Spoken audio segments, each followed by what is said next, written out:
Welcome to another instalment of NZX's Issue a Milestone series. Today I'm joined by the CEO of Argosy Property. Peter, thanks so much for joining us. Would you mind kick-starting things off by explaining to us a little bit about Argosy's investment strategy?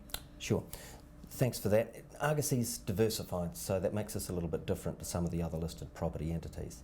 So for us that means an exposure to commercial offices, and principally in Auckland and Wellington, to industrial property and to retail property.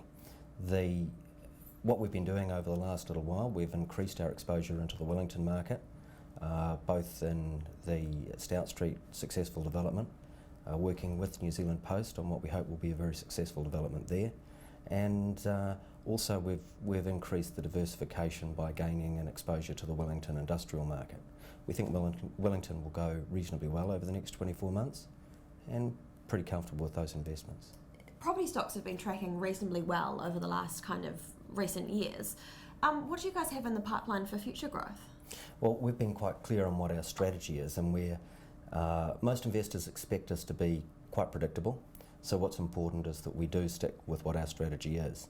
So we've said we want to reduce a bit of the retail weighting because we see retail being a little more risky, and that we will try to deliver predictable returns, looking for some dividend growth in the future. So we try to stick very carefully to the strategy, and it's important that we do that. And in December, Argosy will have been listed on the NZX for 13 years, which is a pretty good achievement. Over your time as CEO, what are kind of some of the key benefits that you've seen or experienced as a result of being a listed company? Well, that's really interesting. Good question, because being listed is very much part of what we are and who we are.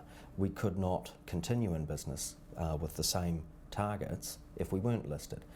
What we're really here for is to provide access to the corporate real estate market, to provide liquidity so that shareholders can get a diversified exposure to the property sector, have it professionally managed and get a good return out of it. They're still providing a liquid resource. It means that for us, whilst the property stocks have performed really well, they should be at the moment, because if you wanted to buy a small commercial property, you'd be paying a much firmer yield than you would be to buy Argosy stock. So we should be trading at a premium. Thanks so much for joining us, Peter.